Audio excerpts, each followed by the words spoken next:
Crónica de una muerte anunciada, de Gabriel García Márquez. 1981, primera edición, autoría Gabriel García Márquez. 2004, de la presente edición. Grupo editorial Random House y RBA Coleccionables. La caza de amor es de altanería. Cita de Gil Vicente. Capítulo primero. El día en que lo iban a matar, Santiago Nassar se levantó a las 5:30 de la mañana para esperar el buque en que llegaba el obispo. Había soñado que atravesaba un bosque de higuerones donde caía una llovizna tierna, y por un instante fue feliz en el sueño. Pero al despertar, se sintió por completo salpicado de cagada de pájaros. Siempre soñaba con árboles, me dijo Plácida Linero, su madre, evocando 27 años después los pormenores de aquel lunes ingrato. La semana anterior había soñado que iba solo en un avión de papel de estaño que volaba sin tropezar por entre los almendros, me dijo. Tenía una reputación muy bien ganada de intérprete certera de los sueños ajenos, siempre que se los contaran en ayunas, pero no había advertido ningún augurio aciago en esos 2 sueños de su hijo, ni en los otros sueños con árboles que él le había contado en las mañanas que predecedieron a su muerte. Tampoco Santiago Nassar reconoció el presagio. Había dormido poco y mal, sin quitarse la ropa, y despertó con dolor de cabeza y con un sedimento de estribo de cobre en el paladar, y los interpretó como estragos naturales de la parranda de bodas que se había prolongado hasta después de la medianoche. Más aún, las muchas personas que encontró desde que salió de su casa a las 6:05 hasta que fue estazado como un cerdo una hora después, lo recordaban un poco soñoliento pero de buen humor, y a todos les comentó de un modo casual que era un día muy hermoso. Nadie estaba seguro de si se refería al estado del tiempo. Muchos coincidían en el recuerdo de que era una mañana radiante con una brisa de mar que llegaba a través de los platanales, como era de pensar que lo fuera en un buen febrero de aquella época. Pero la mayoría estaba de acuerdo en que era un tiempo fúnebre, con un cielo turbio y bajo y un denso olor de aguas dormidas, y que en el instante de la desgracia estaba cayendo una llovizna menuda como la que había visto Santiago Nassar en el bosque del sueño. Yo estaba reponiéndome de la parranda de la boda en el regazo apostólico de María Alejandrina Cervantes, y apenas sí desperté con el alboroto de las campanas tocando a rebato, porque pensé que las habían soltado en honor del obispo. Santiago Nassar se puso un pantalón y una camisa de lino blanco, ambas piezas sin almidón, iguales a las que se había puesto el día anterior para la boda. Era un atuendo de ocasión. De no haber sido por la llegada del obispo, se habría puesto el vestido de caqui y las botas de montar con que se iba los lunes a El Divino Rostro, la hacienda de ganado que heredó de su padre, y que él administraba con muy buen juicio aunque sin mucha fortuna. En el monte llevaba al cinto una 357 Magnum, cuyas balas blindadas, según él decía, podían partir un caballo por la cintura. En época de perdices llevaba también sus aperos de cetrería.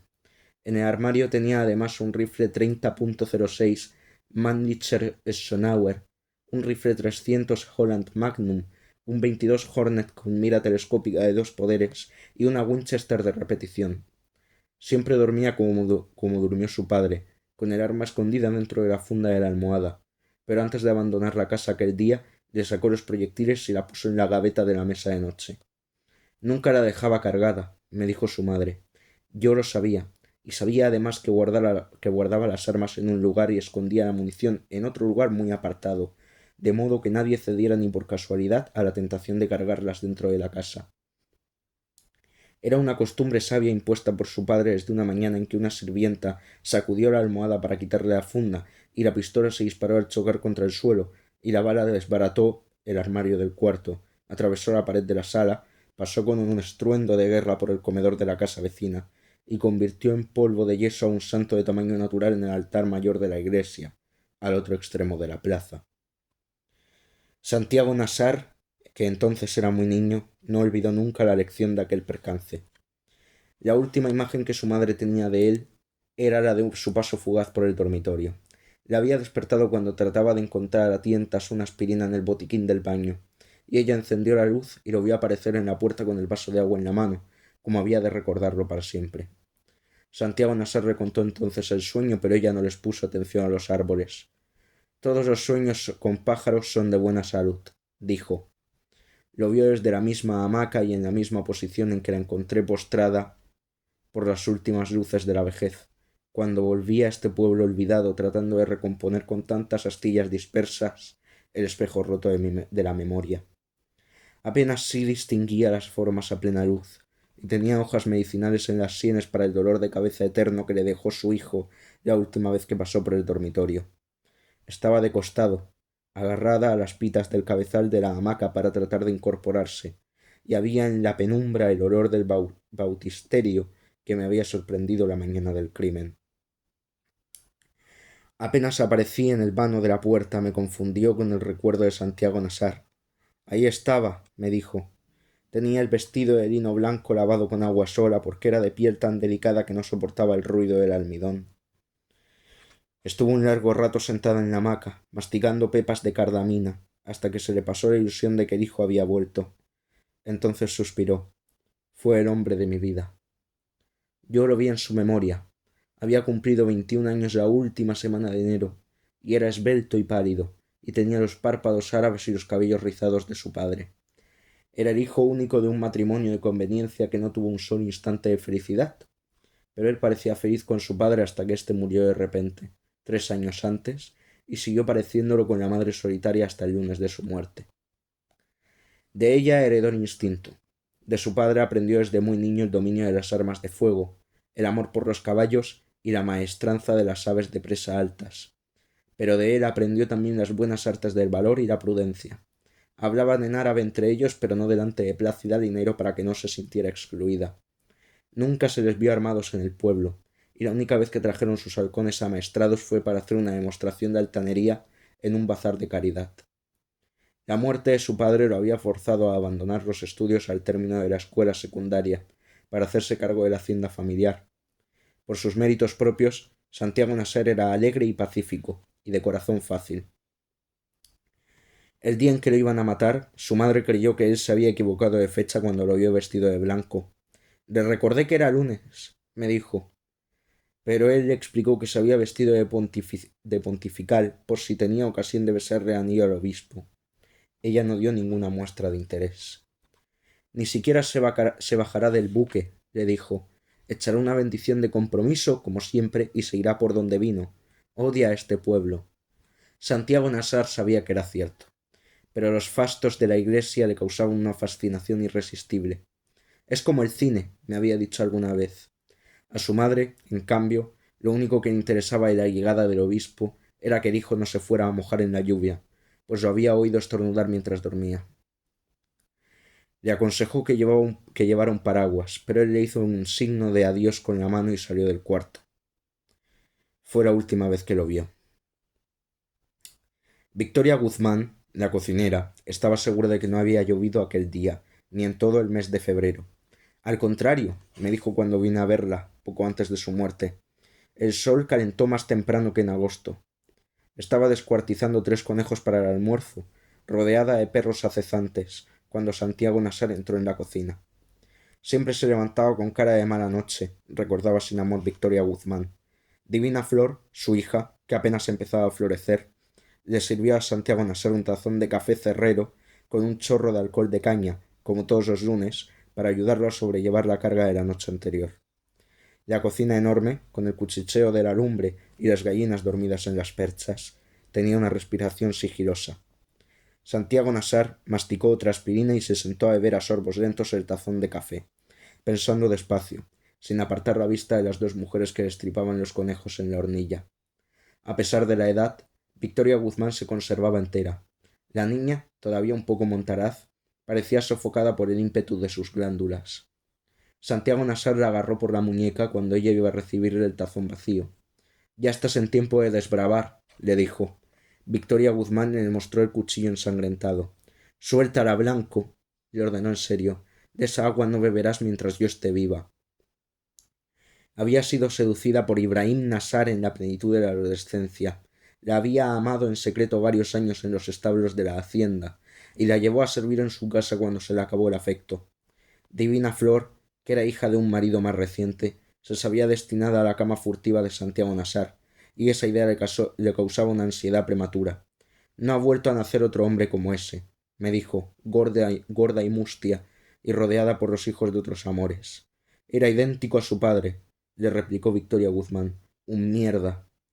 Pero no pudo eludir una rápida ráfaga de espanto al recordar el horror de Santiago Nassar, cuando ella arrancó de cuajo las entrañas de un conejo y les tiró a los perros el tripajo humeante. No seas bárbara, le dijo él. Imagínate que fuera un ser humano. Victoria Guzmán necesitó casi 20 años para entender que un hombre acostumbrado a matar animales, inermes, expresara de pronto semejante horror. Dios santo, exclamó asustada, de modo que todo aquello fue una revelación. Sin embargo, tenía tantas rabias atrasadas la mañana del crimen, que siguió cebando a los perros con las vísceras de los otros conejos, solo por amargarle el desayuno a Santiago Nassar. En esas estaban cuando el pueblo entero despertó con el bramido estremecedor del buque de vapor en que llegaba el obispo. La casa era un antiguo depósito de 2 pisos, con paredes de tablones vastos y un techo de zinc de 2 aguas, sobre el cual velaban los gallinazos por los desperdicios del puerto. Había sido construido en los tiempos en que el río era tan servicial que muchas barcazas de mar, e inclusive algunos barcos de altura, se aventuraban hasta aquí a través de las ciénagas del estuario. Cuando vino Ibrahim Nassar con los últimos árabes, al término de las guerras civiles, ya no llegaban los barcos de mar debido a las mudanzas del río, y el depósito estaba en desuso. Ibrahim Nassar lo compró a cualquier precio para poner una tienda de importación que nunca puso, y sólo cuando se iba a casar lo convirtió en una casa para vivir. En la planta baja abrió un salón que servía para todo, y construyó en el fondo una caballeriza para 4 animales, los cuartos de servicio y una cocina de hacienda con ventanas hacia el puerto por donde entraba a toda hora la pestilencia de las aguas. Lo único que dejó intacto en el salón fue la escalera en espiral rescatada de algún naufragio. En la planta alta, donde antes estuvieron las oficinas de aduana, hizo 2 dormitorios amplios y 5 camarotes para los muchos hijos que pensaba tener, y construyó un balcón de madera sobre los almendros de la plaza, donde Plácida Dinero se sentaba en las tardes de marzo a consolarse de su soledad. En la fachada conservó la puerta principal y le hizo 2 ventanas de cuerpo entero con bolsillos torneados. Conservó también la puerta posterior, solo que un poco más alzada para pasar a caballo, y mantuvo en servicio una parte del antiguo muelle. Esa fue siempre la puerta de más uso, no solo porque era el acceso natural a las pesebreras y la cocina, sino porque daba a la calle del Puerto Nuevo sin pasar por la plaza. La puerta del frente, salvo en ocasiones festivas, permanecía cerrada y con tranca. Sin embargo, fue por allí, y no por la puerta posterior, por donde esperaban a Santiago Nassar los hombres que lo iban a matar, y fue por allí por donde él salió a recibir al obispo, a pesar de que debía darle una vuelta completa a la casa para llegar al puerto. Nadie podía entender tantas coincidencias funestas. El juez instructor que vino de Riohacha debió sentirlas sin atreverse a admitirlas, pues su interés de darles una explicación racional era evidente en el sumario. La puerta de la plaza estaba citada varias veces con un nombre de folletín, la puerta fatal. En realidad, la única explicación válida parecía ser la de Plácida Dinero, que contestó a la pregunta con su razón de madre. Mi hijo no salía nunca por la puerta de atrás cuando estaba bien vestido. Parecía una verdad tan fácil que el instructor la registró en una nota marginal, pero no la sentó en el sumario. Victoria Guzmán, por su parte, fue terminante en la respuesta de que ni ella ni su hija sabían que a Santiago Nassar lo estaban esperando para matarlo. Pero en el curso de sus años admitió que ambas lo sabían cuando él entró en la cocina a tomar el café. Se lo había dicho una mujer que pasó después de las 5 a pedir un poco de leche por caridad, y le reveló además los motivos y el lugar donde lo estaban esperando.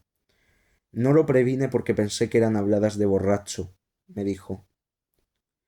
No obstante, Divina Flor me confesó en una visita posterior, cuando ya su madre había muerto, que ésta no le había dicho nada a Santiago Nassar porque en el fondo de su alma quería que lo mataran. En cambio ella no lo previno porque entonces no era más que una niña asustada, incapaz de una decisión propia, y se había asustado mucho más cuando él la agarró por la muñeca con una mano que sintió helada y pétrea, como una mano de muerto.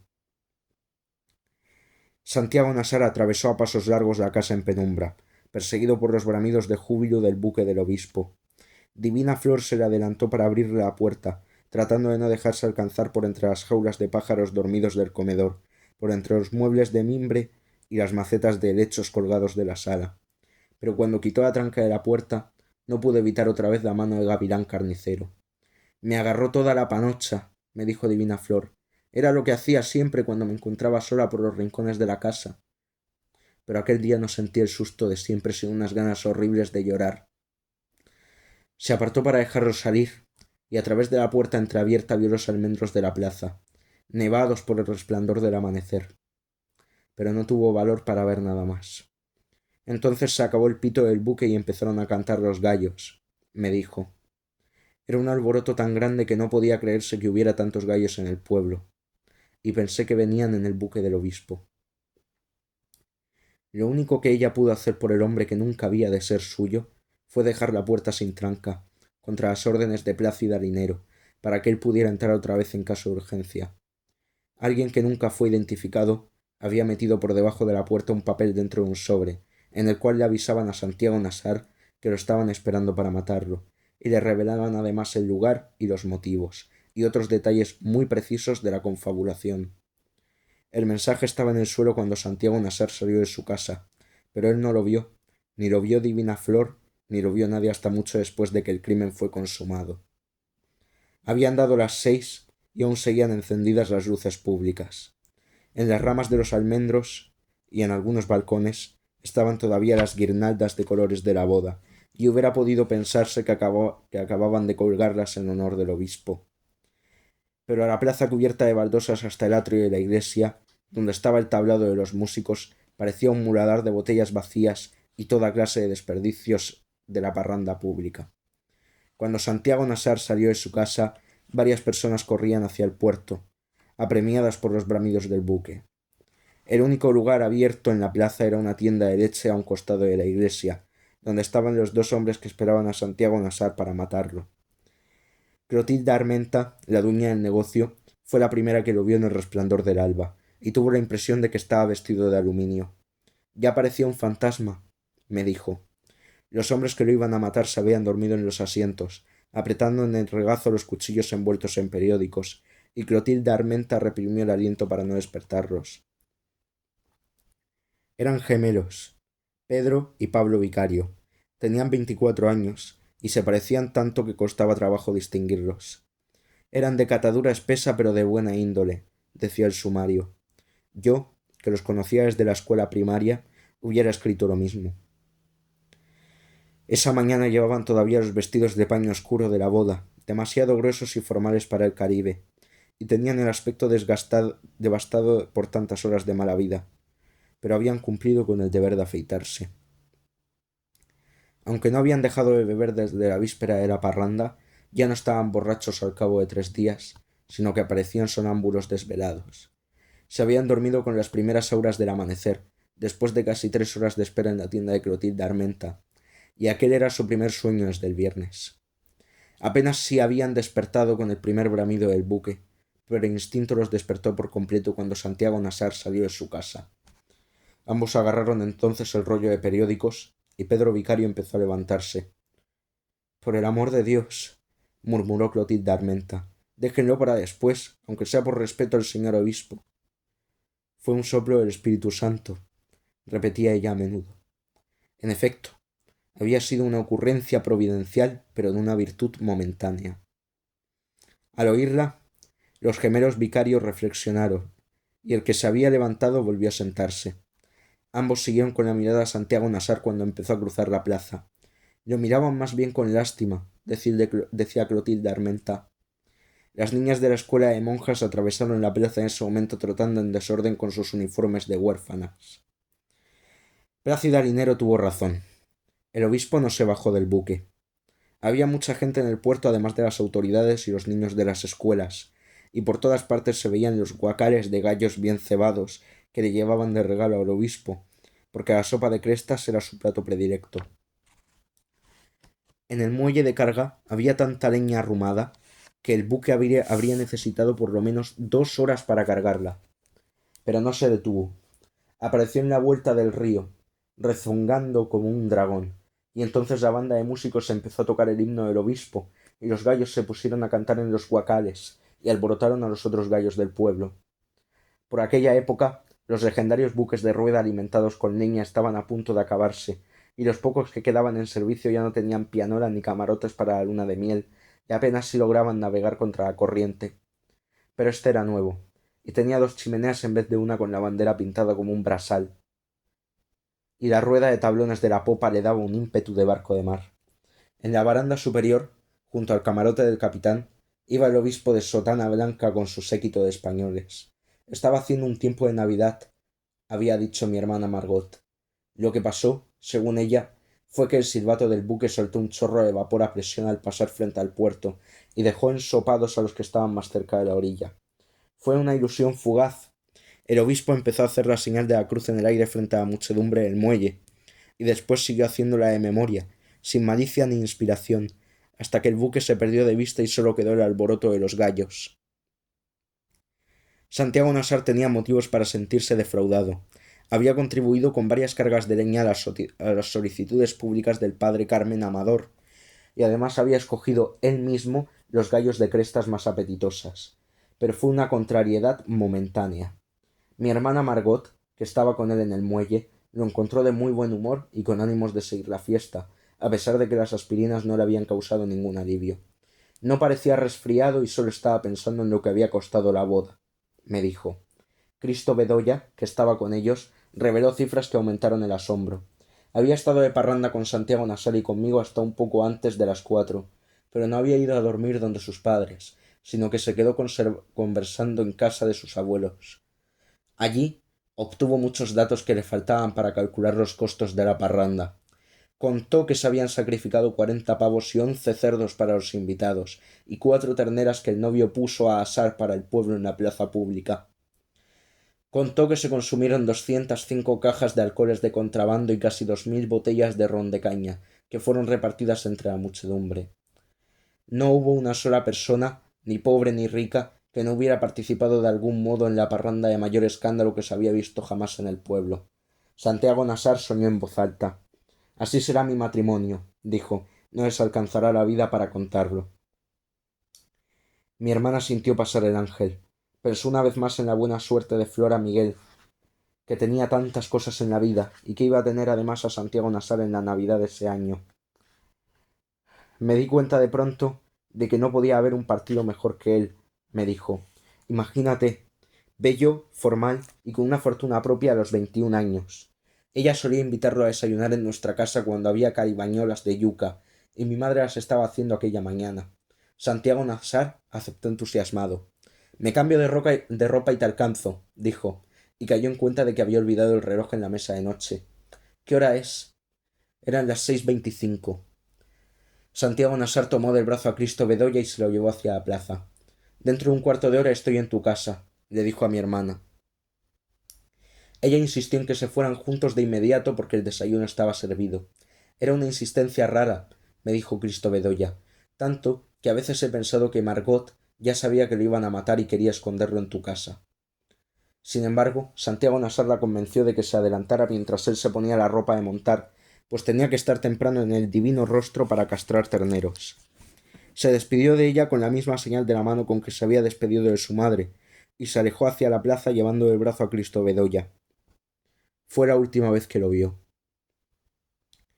Muchos de los que estaban en el puerto sabían que a Santiago Nassar lo iban a matar. Don Lázaro Aponte, coronel de academia en uso de buen retiro y alcalde municipal desde hacía 11 años, le hizo un saludo con los dedos.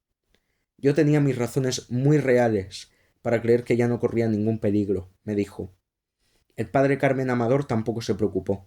Cuando lo vi sano y salvo pensé que todo había sido un infundio, me dijo. Nadie se preguntó siquiera si Santiago Nassar estaba prevenido, porque a todos les pareció imposible que no lo estuviera. En realidad, mi hermana Margot era una de las pocas personas que todavía ignoraban que lo iban a matar. De haberlo sabido, me lo hubiera llevado para la casa aunque fuera amarrado, declaró el instructor. Era extraño que no lo supiera, pero lo era mucho más que tampoco lo supiera mi madre, pues se enteraba de todo antes que nadie en la casa, a pesar de que hacía años que no salía a la calle, ni siquiera para ir a misa. Yo apreciaba esa virtud suya desde que empecé a levantarme temprano para ir a la escuela. La encontraba como era en aquellos tiempos, lívida y sigilosa, barriendo el patio con una escoba de ramas en el resplandor ceniciento del amanecer, y entre cada sorbo de café me iba contando lo que había ocurrido en el mundo mientras nosotros dormíamos. Parecía tener hilos de comunicación secreta con la otra gente del pueblo, sobre todo con la de su edad, y a veces nos sorprendía con noticias anticipadas que no hubiera podido conocer sino por artes de adivinación. Aquella mañana, sin embargo, no sintió el pálpito de la tragedia que se estaba gestando desde las 3 de la madrugada. Había terminado de barrer el patio, y cuando mi hermana Margot salía a recibir al obispo, la encontró moliendo la yuca para las caribañolas. Se oían gallos, suele decir mi madre recordando aquel día, pero nunca relacionó el alboroto distante con la llegada del obispo, sino con los últimos rezagos de la boda. Nuestra casa estaba lejos de la plaza grande, en un bosque de mangos frente al río.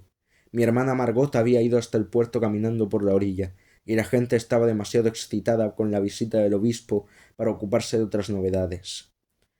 Habían puesto a los enfermos acostados en los portales para que recibieran la medicina de Dios, y las mujeres salían corriendo de los patios con pavos y lechones y toda clase de cosas de comer, y desde la orilla opuesta llegaban canoas adornadas de flores. Pero después de que el obispo pasó sin dejar su huella en la tierra, la otra noticia reprimida alcanzó su tamaño de escándalo.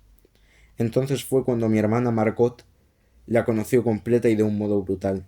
Ángela Vicario, la hermosa muchacha que se había casado el día anterior, había sido devuelta a la casa de sus padres, porque el esposo encontró que no era virgen. Sentí que era yo la que me iba a morir, dijo mi hermana. Pero por más que volteaban el cuento al derecho y al revés, nadie podía explicarme cómo fue que el pobre Santiago Nassar terminó comprometido en semejante enredo. Lo único que sabían con seguridad era que los hermanos de Ángela Vicario lo estaban esperando para matarlo. Mi hermana volvió a casa mordiéndose por dentro para no llorar. Encontró a mi madre en el comedor, con un traje dominical de flores azules que se había puesto por si el obispo pasaba a saludarnos, y estaba cantando el fado del amor invisible mientras arreglaba la mesa. Mi hermana notó que había uno puesto más que de costumbre. Es para Santiago Nassar, le dijo mi madre. Me dijeron que lo habías invitado a desayunar. Quítalo, dijo mi hermana. Entonces le contó. Pero fue como si ya lo supiera, me dijo. Fue lo mismo de siempre, que uno empieza a contarle algo y antes de que el cuento llegue a la mitad ya ella sabe cómo termina. Aquella mala noticia era un nudo cifrado para mi madre. A Santiago Nassar le habían puesto ese nombre por el nombre de ella, y era además su madrina de bautismo, pero también tenía un parentesco de sangre con Pura Vicario, la madre de la novia de vuelta. Sin embargo, no había acabado de escuchar la noticia cuando ya se había puesto los zapatos de tacones y la mantilla de iglesia que sólo usaba entonces para las visitas de pésame. Mi padre, que había oído todo desde la cama, apareció en pijama en el comedor y le preguntó alarmado para dónde iba. A prevenir a mi comadre Plácida, contestó ella. No es justo que todo el mundo sepa que le van a matar el hijo y que ella sea la única que no lo sabe. Tenemos tantos vínculos con ella como con los vicarios, dijo mi padre. Hay que estar siempre de parte del muerto, dijo ella. Mis hermanos menores empezaron a salir de los otros cuartos. Los más pequeños, tocados por el soplo de la tragedia, rompieron a llorar. Mi madre no les hizo caso, por una vez en la vida, ni le prestó atención a su esposo. Espérate y me visto, le dijo él. Ella estaba ya en la calle. Mi hermano Jaime, que entonces no tenía más de 7 años, era el único que estaba vestido para la escuela. Acompáñala tú, ordenó mi padre. Jaime corrió detrás de ella sin saber qué pasaba ni para dónde iban, y se agarró de su mano. Iba hablando sola, me dijo Jaime. Hombres de mala ley, decía en voz muy baja, animales de mierda que no son capaces de hacer nada que no sean desgracias. No se daba cuenta ni siquiera de que llevaba al niño de la mano. Debieron pensar que me había vuelto loca, me dijo. Lo único que recuerdo es que se oía a lo lejos un ruido de mucha gente, como si hubiera vuelto a empezar la fiesta de la boda, y que todo el mundo corría en dirección de la plaza. Apresuró el paso, con la determinación de que era capaz cuando estaba una vida de por medio. Hasta que alguien corría en sentido contrario, se compadeció de su desvarío. No se moleste, Luisa Santiago, le gritó al pasar. Ya lo mataron.